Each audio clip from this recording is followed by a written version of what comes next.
حضرت عبداللہ بن رواحہ، حضرت حسان بن ثابت، سبحان اللہ، یہ نعت خواں نعت گو شاعر تھے، بلکہ خود نبی پاک حضرت عبداللہ بن رواحہ سے فرماتے ہیں عبداللہ تمہارے اشعار دشمنوں کے لیے تیر کی مانند ہیں۔ یہ آقا کی ایسی شان بیان کرتے نبی پاک فرماتے تمہارے اشعار انہیں تیر کی طرح لگ رہے ہیں۔ تو نعت خوانوں تمہیں مبارک ہو، نعت پڑھنے والوں آپ کو مبارک ہو، یہ صحابہ کا طریقہ ہے، کنفیوز نہ ہوا کرو۔ اور نعت سننا یہ تو خود نبی پاک کا طریقہ ہے۔ تو اب یہ وہ دور تھا، ایوری بڈی دیٹ ٹائم بہت بڑے بڑے انٹلیکچوئل لوگ تھے اور ان کو اپنی زبان پر بڑا ناز تھا۔ اچھا اس کو تھوڑا اور ایلوبریٹ کر دیتا ہوں اور سمجھا دیتا ہوں کہ عرب کے لوگوں کو کتنا اپنی زبان پر، جس کو کہتے ہیں نا زوم کہہ لیں، اپنی زبان پر ناز کہہ لیں، کہ عرب جو عربی بولنے والے وہ کیا کہلاتے ہیں ذرا بتائیے؟ عربی کہلاتے ہیں نا، کیا کہلاتے ہیں؟ اچھا جو ہم ہیں عربی نہیں ہیں، ہم کیا کہلاتے ہیں؟ عجمی۔ ٹھیک ہے، کتنا مزے سے آپ نے بتا دیا عجمی۔ آپ کو معنی پتہ ہے عجمی کا؟ عجمی کہتے ہیں گونگے کو۔ ہاں ہم جتنے عجمی ہیں نا، ایکچولی عرب کے لوگوں کا یہ دعویٰ ہے کہ عربیوں کو بولنا آتا ہے، باقی دنیا عجمی ہے، گونگے ہیں یہ، ہم سارے اپنے، ابھی آپ نے سب کہا ہم عجمی ہیں، تو واقعی ایسا ہی ہے، زبان وہی ہے اور اس کے اندر فصاحت بھی بڑی ہے۔ تو اس زمانے میں بھی وہ ایک تو سارے عربی اور عربیوں کا بھی وہ لیول تھا۔ اچھا اب پھر نبی پاک علیہ الصلوۃ والسلام کا دور اور سرکار دو عالم علیہ الصلوۃ والسلام اس دور میں آئے۔ اب ایک اور خوبصورت بات بھی بتاتا ہوں۔ اب مثال کے طور پہ اب مجھے آج بیان کرنا تھا، میں اپنی مثال دیتا ہوں۔ مجھے آج میرا بیان بڑا چیلنجنگ ہے کہ مجھے کہا گیا کہ آپ نے آن لائن انجینئرز بھی سنیں گے آپ کو اور سامنے تاجران بھی سنیں گے۔ اب یہ دونوں طبقے اپنے اپنے اپنے علاقے کے ماہر ہوتے ہیں، وہ انجینئر ہیں، بڑے پڑھے لکھے ہیں، تاجران تو پورے ملک کو چلا رہے ہوتے ہیں۔ تو اب مجھے ان دونوں چیزوں کو ذہن میں رکھ کے تیاری کرنی پڑی کہ یار ٹاپک ایسا لینا ہے کہ جو دونوں کو کور کرے، ٹھیک ہے نا؟ اچھا اب مجھے تو صرف پاکستان میں رہنے والے تاجران یا انجینئرز میں بات کرنی ہے۔ اب نبی پاک علیہ الصلوۃ والسلام کو ان لوگوں سے گفتگو فرمانی تھی کہ جو اپنے زمانے کے عربی کے ماہرین ہیں، انٹلیکچوئلز ہیں، اچھا کفر پر ہیں، بتوں کی پوجا کرنے والے ہیں، ان کو سمجھانا بھی ہے، اللہ کی طرف بلانا بھی ہے، اور ان کی عربی جو ہے اس کے مطابق ان سے بات کرنی ہے۔ تو کتنی تیاری کرنی پڑتی لاجیکلی، تو پتہ نہیں کتنی کتابیں پڑھنی پڑتی، کتنے ٹیچر ہائر کرنے پڑتے۔ مگر ایک اور شان دیکھو کہ میرے آقا کسی مدرسے میں نہیں گئے، نبی پاک نے کسی کتاب کا مطالعہ نہیں کیا، نبی پاک نے کسی انسٹیٹیوٹ کو جوائن نہیں کیا، پیارے آقا کا کوئی استاد بھی نہیں ہے۔ نبی پاک کا ایک خوبصورت نام امی بھی ہے۔ اب یہ بھی بڑی عشق والی بات ہے، عشق کا ترجمہ اور ہے اور بے ادبوں نے ترجمہ اور کیا ہے۔ عام آدمی کے لیے امی کہا جائے تو اس کا معنی ہوتا ہے ان پڑھ، بے پڑھا ہوا ہے، اور نبی پاک کے لیے ترجمہ کیا جائے تو اس کا معنی بنے گا دنیا میں کسی سے نہیں پڑھے۔ میرے آقا نے دنیا میں کسی سے نہیں پڑھا، اللہ نے اپنے حبیب کو براہ راست علم عطا فرمایا ہے۔ الرحمن علم القرآن، رب نے براہ راست اپنے حبیب کو ایسا علم عطا فرمایا کہ جب نبی پاک ان لوگوں کے سامنے گئے نا، پہلے تو وہ جانتے تھے کیونکہ پیارے آقا مکے میں ہی بڑے ہوئے تھے، نبی پاک کی ساری زندگی ان کے سامنے گزری تھی، وہ جانتے تھے انہوں نے کوئی کتابیں نہیں پڑھی، کوئی بہت بڑا علم حاصل نہیں کیا، کسی استاد کے پاس نہیں گئے، یہ ہم سے کیسے بات کریں گے؟ اللہ اکبر، جب نبی پاک نے گفتگو شروع کی تو حال کیا ہوا پوچھو بریلی کے تاجدار سے۔ وہ کہتے ہیں آقا میں نثار تیرے کلام پر، ملی یوں تو کس کو زبان نہیں۔ حضور بڑے بڑے زبان والے آئے، مگر نبی پاک نے جب گفتگو شروع کی، میں نثار تیرے کلام پر، ملی یوں تو کس کو زبان نہیں۔ وہ سخن ہے جس میں سخن نہ ہو، وہ بیان ہے جس کا بیان نہیں۔ آقا تیرے آگے یوں ہیں دبے لچے، فصحا عرب کے بڑے بڑے، ارے بڑے بڑے انٹلیکچوئل سامنے بیٹھتے تھے، دے ور شاکڈ، ان کی زبان، ان کے منہ میں زبان ہی نہیں بچتی تھی کہ یہ الفاظ کہاں سے آ رہے ہیں، یہ فساد کہاں سے آ رہی ہے، یہ گفتگو کیسی ہے۔ وہ کہتے ہیں تیرے آگے یوں ہیں دبے لچے، فصحا عرب کے بڑے بڑے، کوئی جانے منہ میں زبان نہیں بلکہ جسم میں جان نہیں۔ آقا گفتگو فرماتے وہ حیران ہو جاتے۔ اب میں آپ کے سامنے ایک ایسی حدیث رکھنا چاہتا ہوں جو ہم سب کے لیے چند جملے ہیں مگر زندگی گزارنے کا فارمولہ میرے آقا نے عطا فرمایا۔ گویا دریا کو کوزے میں نہیں، سمندر کو کوزے میں میرے آقا نے عطا فرما دیا۔ اس ایک حدیث پر کئی بیانات ہو سکتے ہیں، کئی کتابیں لکھی جا سکتی ہیں۔ سنو سرور کائنات صلی اللہ تعالی علیہ وسلم کیا فرماتے ہیں۔ آقا علیہ الصلوۃ والسلام نے، یوں سمجھیے آج میں تاجروں کو بھی اور انجینئرز کو بھی ایک بہت خوبصورت ٹائم مینجمنٹ اور زندگی کو کس طرح گزارنا ہے نبی پاک کی ایک ہی حدیث سے سمجھانے کی کوشش کروں گا۔ آقا فرماتے ہیں اغتنم خمسن قبل خمسن، نبی پاک فرماتے ہیں 5 چیزوں کو 5 چیزوں سے پہلے غنیمت جانو۔ ہیں کون سی 5 چیزیں؟ اب میں بتاؤں گا آپ کو 5 چیزوں کو، یعنی وہ 5 ہونے والی ہوں اس سے پہلے 5 کو غنیمت جانو۔ آقا فرماتے ہیں شبابک قبل حرمک، جوانی کو بڑھاپے سے پہلے غنیمت جانو۔ جتنے جوان مجھے سن رہے ہیں نا، بوڑھا ہونا، اب پتہ نہیں بوڑھا ہونا نصیب میں ہے بھی کہ نہیں، لیکن بوڑھے ہونے سے پہلے جوانی کو غنیمت جانو۔ آقا فرماتے ہیں وصحتک قبل سقمک، فرماتے صحت کو بیماری سے پہلے غنیمت جانو۔ پھر فرمایا وغناک قبل فقرک، مالداری کو فقیری سے پہلے غنیمت جانو۔ آقا فرماتے ہیں وفراغک قبل شغلک، فراغت کو، شغل مشغول ہونے سے پہلے غنیمت جانو۔ اور پھر فرمایا وحیاتک قبل موتک، زندگی کو موت سے پہلے غنیمت جانو۔ یقین کرے میرے پیارے اسلام بھائی، اگر اس ایک ایک جملے پر صرف غور کر لیا جائے نا، جتنے جوان بیٹھے ہیں جن کے اعضاء سلامت ہیں، جن کے بازو سلامت ہیں، جو پیروں پہ چل سکتے ہیں، یہ جوانی، یہ صحیح اعضاء سلامت اس لیے نہیں ملے کہ اللہ کی نافرمانی کی جائے۔ عجب فینومینا ہے، آج تو بات ہوتی ہے بھائی جوانی ہے، موج کرنے کے دن ہے، جوانی تو دیوانی ہے، اس کے بعد اللہ اللہ کر لیں گے۔ نہیں جناب، جوانی اللہ نے اس لیے نہیں دی ہے۔ پوچھو بوڑھوں سے، ہیں کئی بزرگ آپ کو ملیں گے کہتے بہت دل چاہتا ہے روزے رکھنے کو، اب صحت ساتھ نہیں دیتی ہے، اب ہمت نہیں ہے، اب پیروں پہ کھڑے نہیں ہو سکتے، تراویح نہیں پڑھ سکتے۔ سنو، بڑھاپا آ جائے گا نا، پھر بہت ساری چیزیں یاد آئیں گی کہ یار میں بھی بھاگ دوڑ کرتا، میں بھی دین کی خدمت کرتا، میں بھی کوئی علم دین حاصل کرتا۔ تو اگر جن کے پاس اعضاء سلامت، تندرستی ہے، جوانی ہے، غنیمت جانو اس کو۔ ہاں، جوان کی توبہ یہ ولیوں کا شیوا ہے، نصیب والوں کو جوانی میں توبہ ملتی ہے۔ ایک حدیث پاک اور ہے، پیارے آقا علیہ الصلوۃ والسلام نے اس میں ڈیفائن کیا ہے کہ وہ خوش نصیب جن کو اللہ کے عرش کا سایہ قیامت کے دن ملے گا نا، وہ ایک طویل حدیث ہے، 7 قسم کے لوگ، اس میں ایک یہ بھی قسم بیان کی کہ وہ نوجوان جن کی جوانی عبادت میں گزری۔ اب غور کرے ہماری جوانی کیسے گزر رہی ہے۔ جو جوانی میں گناہ کر رہے ہیں، اللہ کو ناراض کر رہے ہیں، نہ کرو ایسا۔ اللہ اکبر، جو جوانی عبادت میں گزارتا ہے نا، آؤ میں ایک حدیث سناتا ہوں۔ اللہ اکبر، وہ نوجوان مبارک ہو جن کی جوانی اللہ کی فرما برداری میں گزر رہی ہے۔ سرکار دو عالم علیہ الصلوۃ والسلام فرماتے ہیں اللہ عز و جل کی حرام کردہ چیزوں سے بچنے اور اس کے احکامات پر عمل کرنے والے نوجوان سے اللہ عز و جل فرماتا ہے تیرے لیے 70 صدیقوں کے برابر ثواب ہے۔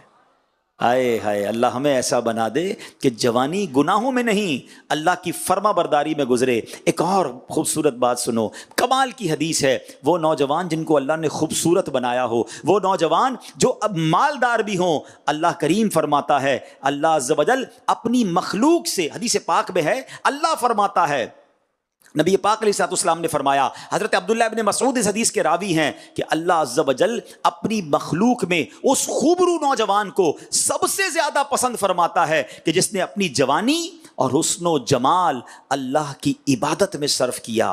اللہ فرماتا ہے فرشتوں کے سامنے، اور ارشاد فرماتا ہے یہ میرا حقیقی بندہ ہے۔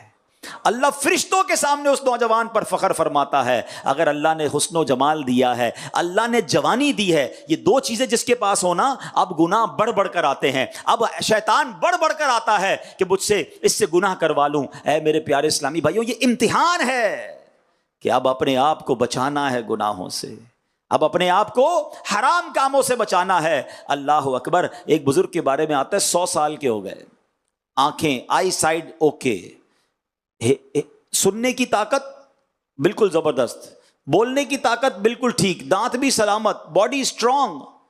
لوگوں نے کہا حضرت اس عمر میں تو کان، آنکھ، ناک، زبان سب میں لڑکھڑاہٹ آ جاتی ہے، کمزوری آ جاتی ہے، you are perfect like a young man, یہ کیسے؟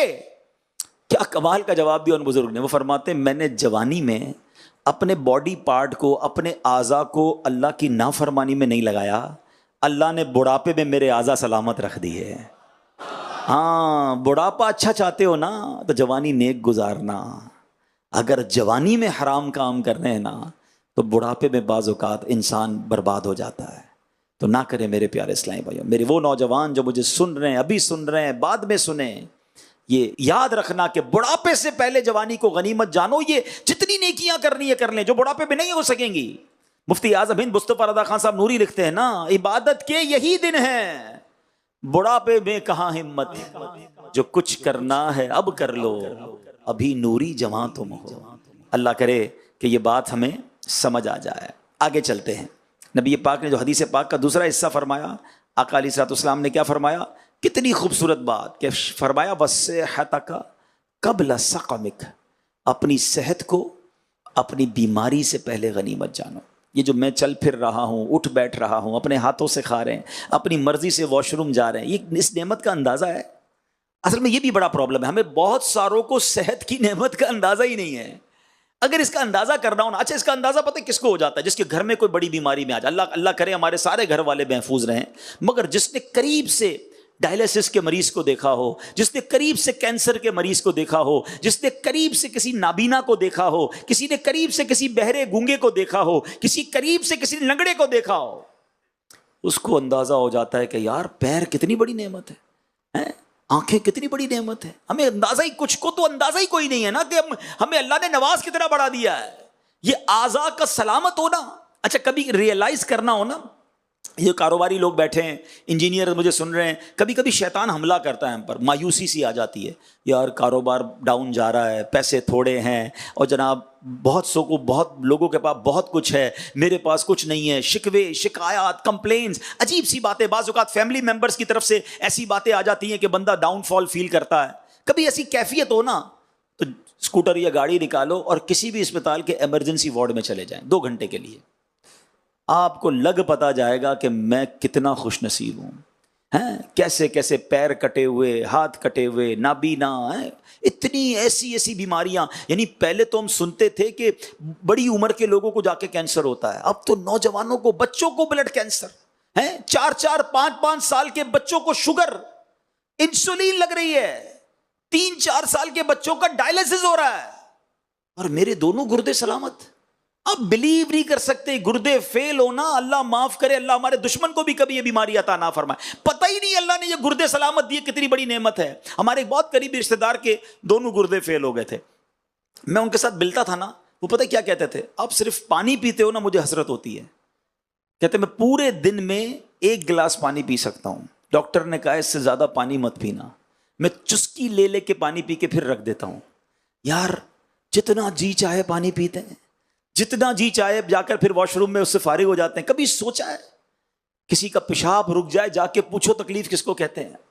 یہ صحت کی تو قدر ہی نہیں ہے، ہمیں پتہ ہی نہیں ہے کہ ہمیں کیا نواز دیا اللہ نے۔ کاروبار نہیں ہے، مارکیٹ ڈاؤن ہے، گھر بڑا نہیں ہے، کرائے کا گھر ہے، شکوے ہی ختم نہیں ہوتے ہمارے، میرا گریڈ نہیں بڑھ رہا، آفس میں جاب کر رہا ہوں تو مجھ سے اوپر والا گریڈ آگے بڑھ گیا۔ ارے تمہیں رب نے جو دیا اس کا شکر کب ادا کرو گے؟ اور اس صحت کی نعمت کی قدر کب کرو گے؟ اللہ اکبر۔ ایک ایسا ہی کمپلیننٹ، شکوے کرنے والا ایک بزرگ کے پاس چلا گیا، کہتا حضور اللہ نے مجھے کچھ دیا ہی نہیں ہے، میں بہت پیچھے رہ گیا، سارے دوست آگے بڑھ گئے۔ آپ نے فرمایا کچھ نہیں دیا؟ کہا کچھ نہیں دیا، کنگال، غریب، گھر بھی کرائے گا، اپنی کوئی چیز نہیں۔ فرمایا اچھا ایسا کرو، ایک آنکھ مجھے دے دو، 10 لاکھ روپے لے لو۔ کہتا آنکھ؟ اندھا ہو جاؤں گا حضور، کیسے دے دوں؟ فرمایا اچھا 2 ہاتھ ہے نا، بلکہ 2 ہاتھ چھوڑو، ایک انگوٹھا دے دو، 2 لاکھ روپے لے لو، ایک ایک کر کے ساری انگلیاں دے دو 2 لاکھ میں۔ اچھا 2 کان ہیں، 1 کان دے دو، ٹھیک ہے، 1 گردہ دے دو، زندہ رہو گے، مرو گے نہیں، 10 لاکھ روپے لے لو۔ وہ منع کرتا رہا، یہ گنواتے رہے، آخر میں کہتے ہیں عجیب آدمی ہو، کروڑوں کی پراپرٹی لے کے گھوم رہے ہو، کہتے ہو اللہ نے کچھ نہیں دیا۔ کاش یہ بات سمجھ آ جائے، میں نے اور آپ نے کوئی دعا نہیں کی تھی اللہ سے کہ اللہ آنکھ والا بنانا، کان والا بنانا، گونگا مت بنانا۔ کچھ دیکھو تو کبھی کسی گونگے کو کیسے اشارے کرتا ہے، بیچارہ بات ہی نہیں سمجھا پاتا یار، آوازیں نکالتا ہے عجیب عجیب قسم کی، ہنستے ہیں لوگ اس پر۔ مجھے اور آپ کو جب جو بات کرنی ہے اپنی زبان سے ہم کرتے ہیں۔ کبھی شکر ادا کیا یا اللہ زبان والا بنایا؟ تھوڑی دیر کے لیے جتنے بیٹھے آنکھیں بند کی، 10 سیکنڈ کے لیے اپنی آنکھیں بند کیجئے، درود پاک پڑھ لیجیے، آنکھیں بند کر کے درود پاک پڑھیے، الصلاۃ والسلام علیک یا رسول اللہ وعلی آلک واصحابک یا حبیب اللہ۔ اب آنکھیں کھول دیجیے۔ آنکھیں بند تھی تو کیا نظر آ رہا تھا؟ کچھ آ رہا تھا نظر، لیکن کوئی کلر بلیک ایسا ہی تھا نا۔ آنکھیں کھولی تو سب نظر آنے لگ گیا۔ 10 سیکنڈ کے لیے تمہاری میری آنکھیں بند ہوئی تو اندھیرا تھا، نابینا کی ساری زندگی میں اندھیرا ہوتا ہے، وہ کچھ نہیں دیکھ سکتا۔ میں آپ کو بتاؤں، مجھے 2 دن پہلے ایک میسج آیا، ایک اسلامی بھائی تھے، ہمارے ایک پروگرام ہوتا ہے مدنی چینل پر ذہنی آزمائش، اس میں انہوں نے نابینا تھے، وہ ایک پروگرام میں وہ آئے تھے، جنہوں نے دیکھا ہوگا ان کو پتا ہے، وہ کافی انہوں نے ایک خاکہ پیش کیا، رونے لگ گئے، سب رونے لگ گئے۔ امیر اہل سنت کی کال تشریف لائی اور اس نابینا کو مدینے کا ٹکٹ امیر اہل سنت نے دیا۔ وہ نابینا مدینے پہنچ گیا، اس وقت بھی وہ مدینے شریف میں ہے۔ مجھے پرسوں گنبد خضرا کے سامنے سے، پرسوں یا 3 دن ہوئے، انہوں نے ایک ویڈیو بنا کے بھیجی، بہت دعائیں دیں، مگر میں گمسم ہو گیا جب وہ ویڈیو دیکھی نا۔ میں نے کہا یا اللہ، یہ مدینے تو پہنچ گیا مگر گنبد خضرا کو دیکھ نہیں پا رہا ہے۔ اب سوچو یار، آنکھ کتنی بڑی نعمت ہے۔ وہ بیچارہ جب مکے مدینے پہنچتا ہوگا، اس کو اور کتنی حسرت ہوتی ہوگی، یا اللہ کعبہ سامنے سب دیکھ رہے، میں نہیں دیکھ پا رہا۔ میں نے اور آپ نے کیا ایسا کمال کیا کہ اللہ نے مجھے اور آپ کو آنکھ والا بنا دیا؟ کبھی شکر ادا کیا کہ یا اللہ تیری مہربانی، آنکھ والا بنایا، زبان بھی دی، کان بھی دیے، گردے بھی پورے دیے، پیر بھی دیے، لنگڑا نہیں بنایا؟ ارے اندازہ ہی نہیں ہمیں اللہ نے کتنا نوازا ہے۔ خدا کے واسطے یہ شکوے چھوڑ دو، یہ شکایتیں چھوڑ دو، یہ کمپلین چھوڑ دو، تھوڑی سی زندگی ہے۔ اور یاد رکھنا، اللہ نے قرآن میں وعدہ فرمایا ہے، لَإِن شَكَرْتُمْ لَأَزِيدَنَّكُمْ، تم میرا شکر ادا کرو میں تمہیں اور عطا کروں گا۔ اب شکر تو کریں، تمہارے مال میں برکت ہو جائے گی، شکر کرو تمہاری صحت میں برکت ہو جائے گی۔ شکر ہی تو نہیں کر رہے، برکت کہاں سے آئے گی؟ سب سے پہلے تو ناشکری سے نکل جاؤ، یہ کمپلین کرنا ہی چھوڑ دو۔ کبھی بھی کوئی پوچھے کیا حال ہے، یار اللہ نے کروڑوں سے زیادہ نوازا ہے، میری اوقات سے زیادہ میرے رب نے مجھے دیا ہے، میرے پاس جتنے میرے گناہ ہیں نا۔ میں ایک اور لاجک آپ کو سمجھاتا ہوں۔ آپ کے پاس بھی ملازم کام کرتا ہے، آپ اس کو موٹر سائیکل دیں، بیٹا روز جانا، یہ کام کرنا ہے آپ نے، فلاں جگہ ڈاکیومنٹ دینے، فلاں جگہ پیسے اٹھانے، یہ موٹر سائیکل اس لیے تجھے دے رہا ہوں۔ ایک ہفتے بعد آپ کو کوئی آ کر بتائے یہ تو ہفتے سے موٹر سائیکل پہ کہیں اور گھومتا ہے، آفس کا کوئی کام نہیں کرتا، آپ کیا کہیں گے؟ موٹر سائیکل واپس کرو، اس لیے دی تھی تم کو کہ تم اپنے کام کرو، میرے کام تو کرتے نہیں۔ ایسا ہی ہے، جس کام کے لیے جو چیز دی وہ نہ ہو، آپ واپس لے لیتے ہیں۔ ہمیں اللہ نے آنکھیں کیوں دی ہیں؟ حرام دیکھنے کے لیے۔ ہم حرام دیکھتے اندھے کر دیے جاتے، وہ نہیں کر رہا۔ حرام سنتے تو بہرے کر دیے جاتے۔ لاجک تو یہی کہتی نا، اگر جو اللہ کی نافرمانی کانوں سے کرتا، اللہ اسے بہرا کر دیتا۔ وہ نہیں کر رہا بہرا، پیر میرے حرام کی طرف چلتے وہ لنگڑا کر دیتا، وہ نہیں کر رہا۔ پھر بھی ناشکری، پھر بھی شکوے، پھر بھی شکایات۔ ہمیں تو یہ سوچنا ہے کہ ان نعمتوں کا جواب کیسے دوں گا قیامت کے دن۔ اگر قیامت کے دن رب نے پوچھا تجھے آنکھیں اس لیے دی تھی کہ تو فلمیں ڈرامے دیکھتا، حرام چیزیں دیکھتا، زبان اس لیے دی تھی کہ گالیاں نکالتا، جھوٹ بولتا، ہاتھ اس لیے دیے تھے کہ حرام روزی کماتا، سوچو کیا جواب دیں گے؟ ہمیں تو شکوے چھوڑ ان نعمتوں کا جواب دینے کی فکر ہونی چاہیے اور شکر کرنا چاہیے۔ حدیث کے یہ الفاظ یاد رکھو کہ وَصِحَّتَكَ قَبْلَ سَقَمِكَ، اپنی صحت کو اپنی بیماری سے پہلے غنیمت جانو۔ ہاں، زندگی کا چکر ہمیشہ یوں چلتا رہتا ہے، یاد رکھیے گا۔ ہر روز دن نہیں ہوتا، کبھی رات بھی آتی ہے، دھوپ ہوتی ہے تو چھاؤں بھی آتی ہے، سردی ہوتی ہے تو گرمی بھی آتی ہے۔ مسائل، زندگی کی جو گاڑی ہے نا، یہ مسائل کے پہیوں پہ چلتی ہے، سدا کوئی صحت مند نہیں رہتا، بیماری کا کبھی نہ کبھی جھٹکا آتا ہے۔ تو جب آنے والا ہے یا اللہ نہ کرے آنا ہے تو try to take more good deeds. ابھی صحت ہے نا، زیادہ نیکیاں جمع کر لو نا، ابھی مدنی قافلوں میں سفر، ابھی تلاوت قرآن، ابھی زیادہ نوافل، ابھی صحت والے جو کام ہے بندہ کر لے، تاکہ اللہ نہ کرے زندگی کے کسی موڑ پر میں نہ کر پاؤں تو یہ ریگریٹ تو نہ ہو، یہ افسوس تو نہ ہو کہ یار جب صحت تھی پھر بھی نہیں کیا۔ بلکہ ایک اور مزے کی بات بتاؤں، کتابوں میں یہ لکھا، روایتوں میں یہ مضمون ملتا ہے کہ جو صحت میں عبادت کرتا ہے نا، جس کی روزے رکھنے کی عادت ہے، نوافل پڑھنے کی عادت ہے، نیکی کے کام کرنے کی عادت ہے، اور اگر وہ بیمار ہو جائے تو جو صحت میں نیکیاں کرنے کی عادت ہوتی ہے، بستر پر پڑھنے کی وجہ سے اس کو پھر بھی وہ ساری نیکیاں ملتی رہتی ہیں، کیونکہ اچھی عادتیں تھی نا۔ صحت میں ہی نماز چھوڑ دیتا تھا، جو صحت میں بھی روزے چھوڑ دیتا ہے، صحت میں ہوتے ہوئے جس کی جماعت قضا ہو جاتی ہے، جو فجر میں سوتا رہ جاتا ہے، اس کو کیا حال ہوگا؟ صحت مند ہو کر تمہاری نمازیں قضا ہو جائیں، کیا منہ دکھائیں گے اللہ کو کہ ہاتھ پیر تیرے سلامت تھے پھر بھی نمازیں نہیں پڑھی؟ ہم کہتے ہیں میں پنجتن کا غلام ہوں، وہ کربلا کے میدان میں تلواروں کے سائے میں نماز نہ چھوڑیں، اور میں اپنے نرم بستر پر اٹھ کر فجر پڑھنے سے کتراتا ہوں۔ سوچو کیا جواب دیں گے امام حسین کو؟ غوث پاک کی محبت سب کے دل میں ہے۔ کئی قادری بیٹھے ہوں گے، میرے غوث پاک عشاء کے وضو سے فجر پڑھیں، اور قادری کہلانے والا نہ عشاء پڑھے نہ فجر پڑھے، غوث پاک ایک ایک رات میں 1000 نفل پڑھے، اور ادھر کئی قادری کہلانے والے جناب نوافل بھی نہیں، سنتیں بھی نہیں، واجبات بھی نہیں، کئیوں کے فرائض بھی قضا ہو جاتے ہیں۔ کاش بات سمجھ میں آ جائے۔ صحت کو بیماری سے پہلے غنیمت جانو۔ حدیث کا اگلا پارٹ، وَغِنَاكَ قَبْلَ فَقْرِكَ، مالداری کو غربت سے پہلے غنیمت جانو۔ یہ میرا خیال ہے یہ پوائنٹ تو تاجران کے سوا کوئی نہیں سمجھتا، جتنا زیادہ یہ پوائنٹ آپ سمجھتے ہو نا شاید دنیا میں کوئی نہیں سمجھتا ہوگا۔ آپ نے اپنی مارکیٹ میں کئی واقعات دیکھے ہوں گے، زکوٰۃ دینے والا چند دنوں میں ایسا ہوتا ہے کہ زکوٰۃ لینے والا بن جاتا ہے۔ نہیں دیکھا آپ نے؟ کسی کی دکان پہ آگ لگ گئی، کسی کی گوڈاؤن میں آگ لگ گئی، کسی کے کوئی پیسے کھا گیا، کسی کا مال ڈوب گیا۔ ایسا قدرت کا چکر چلتا ہے، ایسا عروج کا سوال آتا ہے کہ بندہ حیران ہو جاتا ہے۔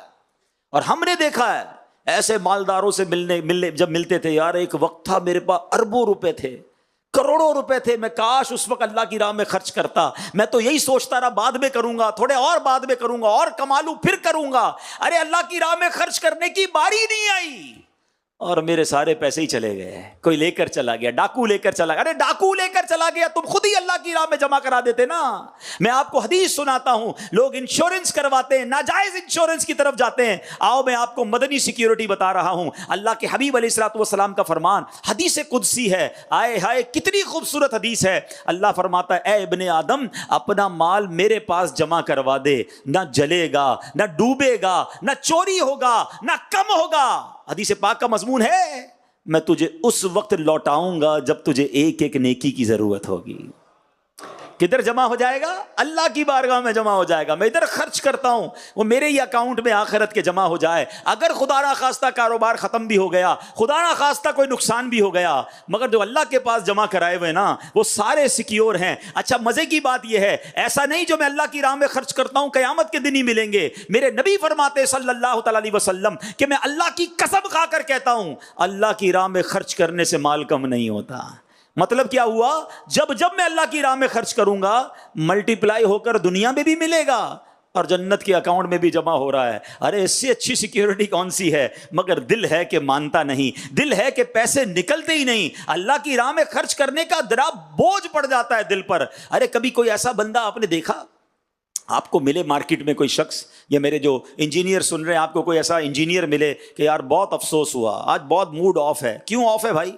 یار میرے جیب میں 20,000 تھے، آتے آتے میں اپنے اکاؤنٹ میں جمع کرا کے آ گیا۔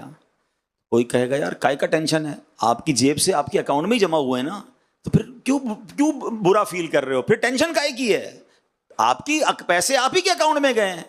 کاش یہ بات سمجھ آ جائے کہ جتنے پیسے میں اللہ کی راہ میں خرچ کر رہا ہوں وہ کہیں نہیں جا رہے، وہ میرے ہی اکاؤنٹ میں جمع ہو رہے ہیں، اور اس اکاؤنٹ میں جمع ہو رہے ہیں کہ جہاں مجھے بہت ساری نیکیوں کی حاجت ہوگی۔ جتنے مجھے مالدار لوگ، تاجران، انجینئر سن رہے ہیں، اس بات کو ایک واقعے سے مزید سمجھیے۔ جو نبی پاک نے فرمایا نا کہ غربت سے پہلے مالداری کو غنیمت جانو، اٹ مینز اپنی مالداری میں اللہ کی راہ میں خرچ کر کے اپنا مال آگے پہنچا دو، کہیں کوئی اور نہ لے جائے۔ ایک بادشاہ کے بارے میں آتا ہے کہ اس بادشاہ نے پوری مملکت میں ایک کمپٹیشن کروایا، ہو از دا بگیسٹ فول ان اور کنٹری، پورے ملک کے اندر سب سے بڑا بے وقوف کون ہے؟ مقابلہ کروایا وزیروں نے، ایک بے وقوف کو سلیکٹ کیا اور بادشاہ کے سامنے پیش کیا کہ حضور یہ سب سے بڑا بے وقوف ہے۔ بادشاہ نے کہا چیک کر لیا؟ کہا ہم نے چیک کر لیا حضرت، بڑے ٹیسٹ لیے، اس سے بڑا بے وقوف کوئی نہیں۔ بادشاہ نے اپنی سونے کی مالا اتاری، اسے انعام میں دی، وہ خوشی خوشی گھر چلا گیا۔ کچھ دنوں کے بعد اس بے وقوف کو اطلاع ملی کہ بادشاہ سلامت بہت بیمار ہو گئے ہیں۔ اس نے کہا چلو میں بھی جا کے ملتا ہوں۔ بادشاہ کے پاس آیا، کہتا بادشاہ سلامت طبیعت کیسی ہے؟ بادشاہ کہتا بہت بیمار ہوں، اب تو دنیا چھوڑ کر جا رہا ہوں، اب اس دنیا سے اور جانا ہے، اور جہاں میں جا رہا ہوں۔ کہتا ہے اچھا بادشاہ سلامت کہیں اور جا رہے ہیں؟ کہا ہاں دوسری دنیا میں جا رہا ہوں۔ بادشاہ سلامت ایک بات تو بتائیے، اتنا بڑا گھر، اتنے کمرے، اتنا زبردست بیڈ روم، اتنا بڑا ڈرائنگ روم، جدھر جا رہے ہیں ادھر گھر بنا لیا؟ بادشاہ کہتا ہے ادھر تو جھونپڑی بھی نہیں بنائی۔ کہا اچھا بادشاہ سلامت میں دیکھتا ہوں آپ کے آگے پیچھے خادم، خادمائیں، نوکر چاکر، جدھر جا رہے ہیں ادھر خادم بھیج دیا آپ نے؟ کہا ادھر تو ایک بھی خادم نہیں بھیجا۔ اچھا بادشاہ سلامت میں دیکھ رہا ہوں آپ کے پاس پیسے بہت ہیں، سونا چاندی زیور کیش، جدھر جا رہے ہیں ادھر پیسے بھجوا دیے؟ بادشاہ کہتا ہے ادھر تو پھوٹی کوڑی بھی نہیں بھجوائی ہے۔ بے وقوف کیا کرتا ہے پتہ ہے؟ اپنی مالا اتار کے بادشاہ کے گلے میں ڈال دیتا ہے. کہتا حضور پھر مجھ سے بڑے بے وقوف تو آپ ہوئے نا. یہ ہے ایک واقعہ مگر ہم سب کے لیے کمال کی نصیحت ہے. وہ کہتا ہے بادشاہ سلامت آپ کو پتہ ہے کہیں اور جا رہے ہیں, نہ ادھر گھر بنایا, نہ پیسے بھجوائے, نہ اپنے نوکر بھجوائے, تو مجھ سے بڑے بے وقوف تو آپ ہوئے نا. اے لاہور, فیصل آباد, حیدرآباد, سندھ, بلوچستان اور دنیا پاکستان کے مختلف شہروں سے آنے والوں, مجھے سننے والوں, سب سے پوچھتا ہوں, آپ کا پاکستان میں گھر کا ایڈریس ہے؟ آپ کہیں گے ہے. جنت میں گھر کا ایڈریس کہاں ہے کوئی جو کہے ہاں میرا جنت میں بھی گھر ہے؟ ہیں آپ کے پاس ادھر پیسے جیب میں بھی ہیں, بینک میں بھی ہیں, ادھر کے اکاؤنٹ میں کتنے ہیں؟ پوچھو اپنے آپ سے, بھجوائے نہیں بھجوائے؟ یہ سوال کیا کرو اپنے آپ سے. ادھر سے تو جانا ہے نا, یہ تو کنفرم ہے. کوئی ہے جس کو نہیں جانا ہے تو پھر یہی رہنے دو. اگر کسی کے پاس کنفرم ٹکٹ ہے کہ جناب میں تو دنیا کو چھوڑ کے جاؤں گا ہی نہیں, ادھر ہی رہنا ہے, اس لیے پراپرٹی بھی ادھر ہی ہے, پیسے بھی ادھر ہی ہیں, خادم بھی ادھر ہی ہیں, گھر بھی ادھر ہی ہے, میں کیوں بھجواؤں آگے؟ پھر تو ٹھیک ہے. اف اینی بڈی کوئی ہے ایسا تو بتا دو. اور اگر سب کو پتا ہے کہ جانا ہے تو جس نے نہیں بھجوائے وہ اپنے آپ سے پوچھے پھر بے وقوف کون ہے. آپ بولیں گے مولانا صاحب ٹھیک ہے بات تو سمجھ آ گئی, اب کیسے گھر بنے گا جنت میں؟ ہاں یہ سوال بہت اچھا ہے. حدیث پاک میں سناتا ہوں, میرے آقا فرماتے ہیں جو اللہ کے لیے مسجد بناتا ہے اللہ اس کے لیے جنت میں گھر بناتا ہے. میرے نبی کا وعدہ ہے. ہاں بناؤ نا ایک مسجد. اچھا پوری نہیں بنا سکتے پھر بھی نہ گھبرائیں, میرا دین صرف مالداروں کا دین نہیں ہے. آئے ہائے یہ اسلام کی خوبصورتی ہے. اللہ کے حبیب علیہ الصلوۃ والسلام کی ایک اور حدیث ہے, آپ فرماتے ہیں جو چڑیا کے گھونسلے جتنی مسجد بھی بنائے, حدیث پاک کا خلاصہ ہے, جو چڑیا کے گھونسلے جتنی بھی مسجد بنائے اللہ اس کے لیے بھی جنت میں محل بنائے گا. جب میں نے پہلی بار یہ حدیث پڑھی تھی میں نے ہمارے مفسر قرآن قبلہ مفتی قاسم صاحب کو فون کیا. میں نے کہا حضور یہ چڑیا کے گھونسلے جتنی مسجد کہاں سے ہوتی ہے؟ اتنی سی تو مسجد ہوتی نہیں, اس حدیث کا شرح کیا ہے؟ آپ نے فرمایا جو چڑیا کے گھونسلے جتنا بھی حصہ مسجد میں ملا دے, یعنی ایک اینٹ بھی مسجد میں لگا دے گا اللہ اسے بھی جنت میں گھر عطا فرمائے گا. ہے نا, غریبوں کا بھی کام ہو گیا نا. لیکن دل چاہیے. اچھا اب امیر بولے میں 2 اینٹیں لگوا دیتا ہوں, یہ نہیں ہونا چاہیے. چلو اللہ کریم ہے 2 اینٹوں پہ بھی جنت دے دے گا, لیکن یہ دل کی بات ہے نا کہ اپنا گھر شاندار مسجد میں تھوڑے سے دے دیا. ارے یہ اللہ پاک کی بارگاہ میں پیسے تھوڑی جاتے ہیں, دل جاتا ہے کہ اس کو اللہ سے محبت کتنی ہے, آخرت سے محبت کتنی ہے. اچھا آخرت سے محبت کرنے کا فارمولہ بھی نبی پاک نے عطا فرمایا. ایک شخص آئے نبی پاک کی بارگاہ میں, حدیث کا خلاصہ ہے, کہتے حضور میرا آخرت کی طرف دل مائل نہیں ہوتا, مرنے سے ڈر لگتا ہے, اگلے جہان میں جانے کا جی نہیں چاہتا. سنو مالداروں, سنو تاجران, اللہ کے حبیب علیہ الصلوۃ والسلام فرماتے تمہارے پاس مال ہے؟ کہ حضور ہاں مال ہے. فرمایا تیرا مال آخرت کے لیے اللہ کی راہ میں خرچ کر دے, آگے بھیج دے. بندے کا جدھر مال ہوتا ہے ادھر ہی اس کا دل لگتا ہے. بات سمجھ آئی؟ اگر جو لاہور میں رہنے والا ہے نا اس کی کراچی میں فیکٹری ہو نا, اس کا لاہور میں کم دل لگے گا, کراچی میں زیادہ لگے گا. کراچی میں رہنے والوں کو پیسے جب لاہور میں ادھاری زیادہ دی ہوئی ہوتی ہے نا, وہ کراچی میں کم نظر آتے ہیں, لاہور کیوں بھائی وہ اگرائی لینے گئے ہیں, وہ بھائی ادھر پیسے میرے زیادہ ادھر ہی ہیں. جدھر پیسے ادھر دل. فرمایا اللہ کی راہ میں خرچ کر, آگے بھیج دے, تجھے اللہ سے ملاقات کا دل ہونا شروع ہو جائے گا, تجھے آخرت سے خوف نہیں رہے گا. تو کہے گا میرے پیسے ادھر, میرا سرمایہ میں نے ادھر بھیجا ہوا ہے, مجھے کس بات کا خوف ہے. کیا خوبصورت بات نبی پاک نے فرمائی کہ بندے کا دل اس کے مال کے ساتھ ہے. تجھے اللہ سے ملنے کا شوق پیدا کرنا ہے, تجھے آخرت کی طرف شوق پیدا کرنا ہے, تو پھر تو اللہ کی راہ میں خرچ کر کے پیسے ادھر بھجوا دے, تیرا دل ادھر لگ جائے گا. تو کاش یہ بات سمجھ آ جائے کہ غربت سے پہلے مالداری کو غنیمت جانو, تھوڑے تھوڑے کر کے خرچ کرتے رہا کرو, لالچ رکھو اپنے اندر. پتہ چلے نا دعوت اسلامی والے مسجد بنا رہے ہیں, یار تھوڑے پیسے میرے پاس کوئی نہ ہے, میں خود فون کروں یار بڑی مہربانی یار تھوڑے مجھ سے بھی لے لو یار, میرا حصہ. اچھا مدرسہ بھی بن رہا ہے, تھوڑے مدرسے کے لیے, اچھا اگلے مہینے ایک پیسے آنے والے ہیں, میں یہ کنواں بن رہا ہے اس پہ بھی ڈلواؤں گا تاکہ چاروں طرف سے مجھے ثواب آئے, جمع ہو جائے میرے آخرت کے اکاؤنٹ میں. اللہ کرے یہ بات سمجھ آ جائے. میں لاہور گیا تھا, مجھے ایک بزنس مین ملے, انہوں نے مجھے ایک بات سکھائی, کمال کی بات کی, دل خوش ہو گیا. وہ کہتے ہیں میرے 5 بیٹے ہیں اور میں نے اپنے بچوں کے لیے دنیا میں بھی گھر بنا دیے ہیں, جنت میں بھی گھر بنا دیے ہیں. میں کیسے؟ کہتے 5 کوٹھیاں بنائی ہیں 5 بچوں کے لیے, اور 5 مسجدیں بنائی ہیں میں نے اپنے 5 بچوں کے لیے. میرے بچے ادھر بھی چین سے رہیں ادھر بھی چین سے رہیں. کیا پیسے والے بڑے دیکھے یار, اربوں پتی لوگ دیکھے, یہ ذہن ہے نا. تو اللہ کرے یہ مائنڈ سیٹ بن جائے کہ یار بس جانا تو ہے, کچھ کر جاؤں ایسا. تو ایسے بہت لوگ ہیں جو سوچتے ہیں. اللہ کرے یہ حدیث سمجھ آ جائے کہ فقیری سے پہلے مالداری کو غنیمت جانو. اچھا اگلی بات آقا فرماتے ہیں فراغک قبل شغلک, ہاں یہ بھی بڑا مسئلہ ہے. زندگی کے نا کچھ لمحات ہوتے ہیں جس میں بندہ بڑا فارغ ہوتا ہے. ہو سکتا ہے یہاں بھی مجھے کوئی سن رہا ہو, ٹائم ملتا ہے 2 3 4 گھنٹے روز ہیں اس کے پاس, کچھ نہیں کر رہے, فارغ. ایک وقت آتا ہے کہ بندہ اتنا بیزی ہو جاتا ہے, پھر یاد آتا ہے یار وہ فارغ ٹائم تھا نا, اس میں تفسیر قرآن پڑھ لیتا, میں بھی آن لائن درس نظامی کر لیتا, میں بھی حدیث کی کتابیں پڑھتا. اپنی عمر کے کسی مفتی کو دیکھتے نا شرم آتی, یار میری اور اس کی ایج ایک ہی ہے, یہ مفتی بن گیا, مجھے تو کچھ بھی نہیں آتا. تو بھائی جب ٹائم ہے تو کیوں نہیں حاصل کر رہے, اس ٹائم کو کیوں دین کی طرف نہیں لگا رہے؟ تو زندگی کا پہیہ چلتا رہتا ہے, کبھی فراغت ہے, کبھی مشغولیت آ جائے گی. اگر ہے فراغت تو اس کو نعمت سمجھو. کئی لوگوں سے پوچھتے کیا کرتے ہیں, کچھ نہیں کرتے, ویلے. ارے بھائی کچھ کیوں نہیں کرتے, بہت کچھ ہے کرنے کے لیے. صرف جاب, صرف کاروبار, صرف دنیا نہیں. اپنی اسی زندگی میں کچھ گھنٹے تو نکالیں دعوت اسلامی کے لیے, کچھ گھنٹے تو. اچھا دعوت اسلامی کو کیا ہے, آپ جو کاروباری مجھے سن رہے ہیں, انجینئر سن رہے ہیں, آپ جو بھی ٹائم دعوت اسلامی کو دیتے ہیں ایکچولی آپ اپنی آخرت کو دے رہے ہیں. 1 گھنٹہ 2 گھنٹے ویکلی 2 3 گھنٹے دیجئے, تاکہ میں جب رات سونے لگوں تو دل کو تسلی ہو یار کہ کاروبار کو ٹائم دیا, جاب کو دیا, بیوی بچوں کو دیا, میں نے اپنی جنت کو بھی دیا, اپنے آخرت کو بھی کچھ ٹائم دیا ہے. میں نے کچھ تلاوت کی ہے, کچھ تفسیر پڑھی ہے, کوئی نیکی کی دعوت دی ہے, کسی ایک بھائی کو لے کر اجتماع میں بھی گیا ہوں. کچھ نہ کچھ ڈیوٹی لیجئے, کچھ نہ کچھ ذمہ داری لیجئے. ایسے کئی دعوت اسلامی میں تاجران ہیں, کروڑوں بلکہ اربوں پتی ہیں, مگر اللہ کی رحمت سے دن رات دین کی خدمت کر رہے ہیں. تو یار وہ کرے تو میں کیوں نہیں کر سکتا؟